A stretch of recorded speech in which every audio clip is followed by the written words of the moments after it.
Waalaikum warahmatullahi wabarakatuh. Innal hamdalillah nahmaduhu wa nasta'inuhu wa nastaghfiruh wa na'udzu billahi min shururi anfusina wa min sayyiati a'malina. May yahdihillahu fala mudilla lahu wa may yudlilhu fala hadiya lahu. Wa nashhadu an la ilaha illallah wahdahu la syarika lahu wa nashhadu anna Muhammadan abduhu wa rasuluh alladzi arsalahu bil haqqi basyiran wa nadhira wa da'iyan ila Allahi bi idnihi wa sirajan munira. Amma ba'du, faqad qala Allah ta'ala fi kalamihil majid wal furqanil hamid. Qur'an fa'udzu billahi minasy syaithanir rajim. Bismillahirrahmanirrahim. Waqatilu fi sabilillahi alladziina yuqatilunakum wa la ta'tadu. Innallaha la yuhibbul mu'tadin. Waqala Allah ta'ala fi kalamihil majid wal furqanil hamid. A'udzu billahi minasy syaithanir rajim. Innallaha wa malaikatahu yusholluna 'alan nabi. Ya ayyuhalladzina amanu shollu 'alaihi wa sallimu taslima.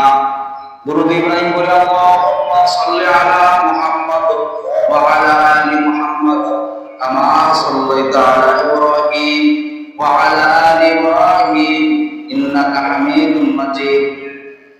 Allahumma barik 'ala Muhammad wa 'ala ali Muhammad kama barakta 'ala Ibrahim wa 'ala ali Ibrahim innaka Hamidum Majid. Allahumma sholli 'ala Muhammad wa 'ala ali Muhammad kama shallaita 'ala Ibrahim wa 'ala ali Ibrahim innaka Hamidum Majid. Allahumma barik 'ala Muhammad wa 'ala ali Muhammad kama barakta 'ala Ibrahim wa 'ala ali Ibrahim innaka Hamidum Majid.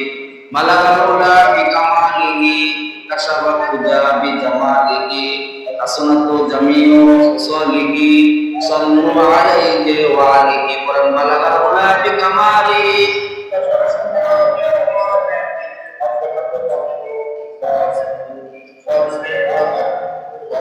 Rahe mere maskan awali kawa bone mere makafan diyare Madinah balagul ula bi kamalihi.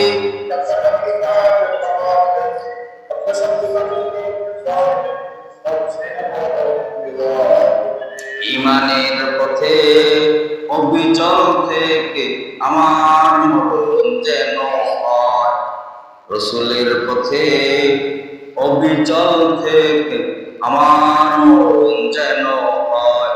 তোমারই কাছে মিনতি আমার, তোমারই কাছে মিনতি আমার, ও মহিম দয়াময়।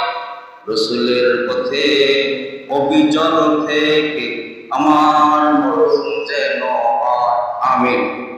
আলহামদুলিল্লাহ, সমস্ত প্রশংসা সেই মহান রব্বুল আলামিনের, যিনি আমাদের শাওয়াল মাসের তৃতীয় জুমায় শরীক হওয়ার উপস্থিত হওয়ার তৌফিক দান করলেন। সেই মহান দরবারে আমরা শুকরিয়া জ্ঞাপন করি। আমরা সকলে বলি আলহামদুলিল্লাহ। আল্লাহ কালামের ভিতর বলেন, লা ইন শাকারতুম লাযিদান্নাকুম ওয়া লা ইন কাফারতুম ইন্না আযাবি লাশাদীদ। যে বান্দা আমার নিয়ামত পায়, নিয়ামতের শুকরিয়া আদায় করে, তার নিয়ামত আমি আল্লাহ পাক বাড়ায় আদায় করি, সুবহানাল্লাহ। এবং যে বান্দা আমার নিয়ামত পায়, নিয়ামতের না শুকরিয়া আদায় করে, তার নিয়ামতকে আমি আল্লাহ পাক সিনাই নিয়া ইন্না আযাবি লাশাদীদ, সত্য এর আযাব দ্বারা গ্রেফতার করি বলে নাউযুবিল্লাহ। আল্লাহ তাআলার নিয়ামত, বিশেষ নিয়ামত আল্লাহ তাআলা আমাদেরকে সুস্থ শরীরে এই শাওয়াল মাসের তৃতীয় জুমায় উপস্থিত প্রতিদান করলেন। অনেক লোক আছে অসুস্থ, চলাফেরা করতে পারে না, আর আল্লাহ যে আমাদেরকে সুস্থ রাখলেন, এটাই অবশেষ একটা নিয়ামত।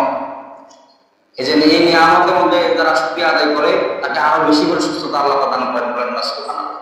আর যারা শুকরিয়া যাপন করে না, আল্লাহ তাআলা নিয়ামত পাওয়ার পরও যারা শুকরিয়া যাপন করে না, তারা নিয়ামতেই বোঝে না নিয়ামত কি জিনিস।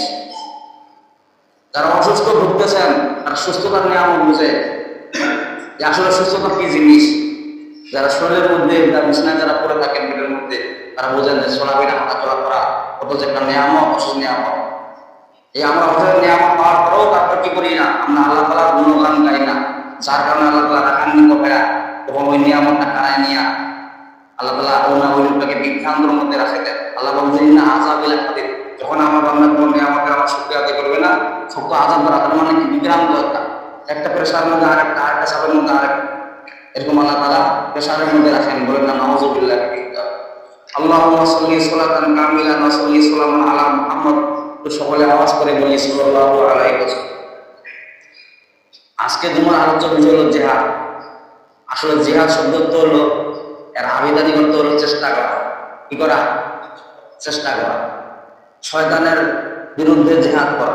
জিহাদ তিন ভাগে বিভক্ত করা আছে। একটা হলো যুদ্ধের ময়দানে জিহাদ করা, একটা হলো নফসের সাথে জিহাদ করা। কয়টা গেল? দুইটা।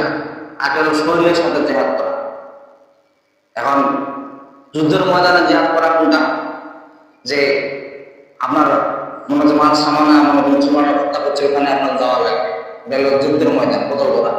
একটা নফসের সাথে, নফসটা আপনার কাছে চাচ্ছে যে খারাপ কাজ করি, কিন্তু আপনি করলেন না।